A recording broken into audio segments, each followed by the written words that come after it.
बंधूंनो, भगिनींनो आणि मित्रांनो, मी रवींद्र चौधरी आपणा सर्वांना नमस्कार करीत आहे. श्री विज्ञान भैरवतंत्र या ग्रंथाचा मराठीत अर्थ आपण समजून घेत आहोत.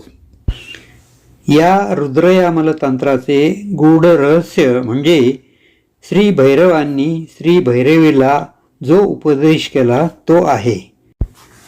श्री भैरवांनी ध्यान धारणा करण्याच्या विशिष्ट प्रक्रिया सांगितल्या त्या 112 त्यांना धारणा असे म्हटले जाते.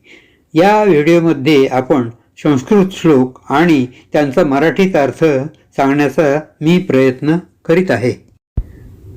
ओम नमस्ते गणपतये.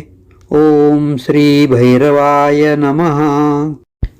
धारणा क्रमांक 1, श्लोक क्रमांक 24. श्री भैरव उवाच. ऊर्ध्वे प्राणो ह्यदो जीवो विसर्गात्मा परोच्यरेत्. उत्पत्ति द्वितीयस्थाने भरणात् भरिता स्थितिः. श्री भैरव म्हणजे भगवान शिव म्हणतात. ऊर्जा म्हणजे प्राण. हा प्राण श्वासाबरोबर आपल्या शरीरात इडा अथवा पिंगला नाडीतून आत प्रवेश करतो आणि तो अपान वायूद्वारे शरीरातून बाहेर पडतो. ही क्रिया मनुष्याच्या म्हणजे प्राणीमात्रांच्या शरीरात अखंड चालू असते. हा प्राण ज्यावेळी आपल्या शरीरात जातो त्यावेळी तो एक क्षण थांबतो. नंतर तो ऊर्ध्व श्वासाबरोबर बाहेर पडतो. त्यावेळी सुद्धा तो एक क्षण बाहेरच थांबतो. हे 2 क्षण म्हणजे श्वासाचे उत्पत्ती आणि लय बिंदू आहेत. या शून्य अवस्थेत आपण त्यावेळी आपल्या मनात जर शिवशक्तीची धारणा केली तर त्या भैरवाचे स्वरूप स्पष्ट होते. धारणा क्रमांक 2, श्लोक क्रमांक 25. मरुतोऽन्तर्बहिर्वापि वियदुग्मानि वर्तनात् भैरव्या भैरवस्येथ्यं भैरवी व्यंजते वपुः. या श्लोकात भगवान श्री भैरव मध्यस्थितीचे वर्णन करताना श्री भैरवीला म्हणतात की हे भैरवी, हा आत येणारा श्वास म्हणजे प्राण आणि बाहेर जाणारा श्वास म्हणजे प्राण ज्या एका क्षणासाठी विलीन होतो तो क्षण पकडून त्या मध्यस्थितीचा विकास केल्याने चैतन्य शक्तीचे स्वरूप प्रकट होते. या मध्यस्थितीला द्वादशांत असे म्हणतात.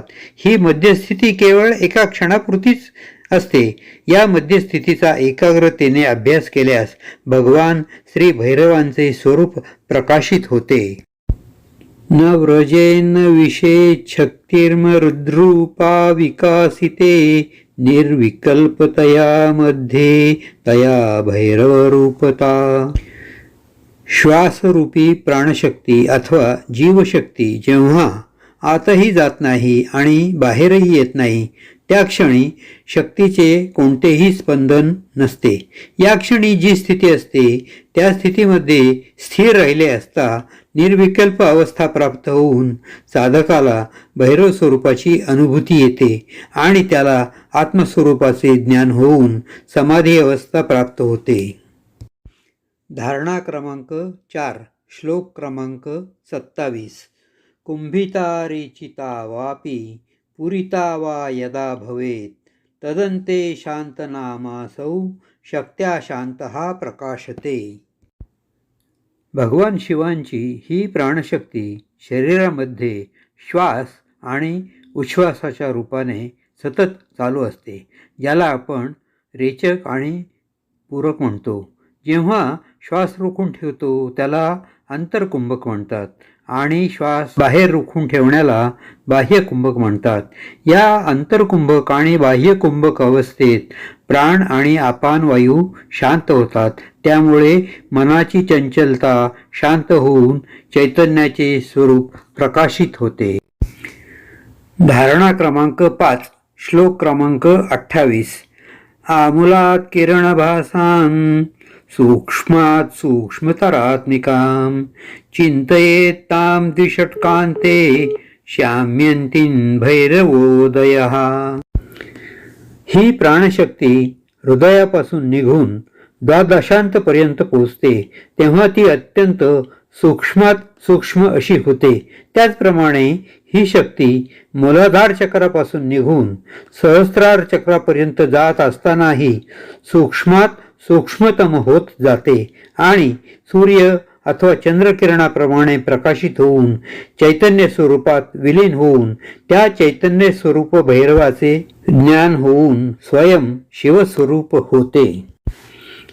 असो झालेली सेवा श्री भैरव आणि श्री भैरवी यांच्या चरणी समर्पण करून मी माझ्या वाणीला विराम देत आहे आणि आपणा सर्वांना नम्र विनंती करतो की आपण माझ्या या व्हिडिओला लाईक करा, शेअर करा, कमेंट करा आणि सबस्क्राईब करा.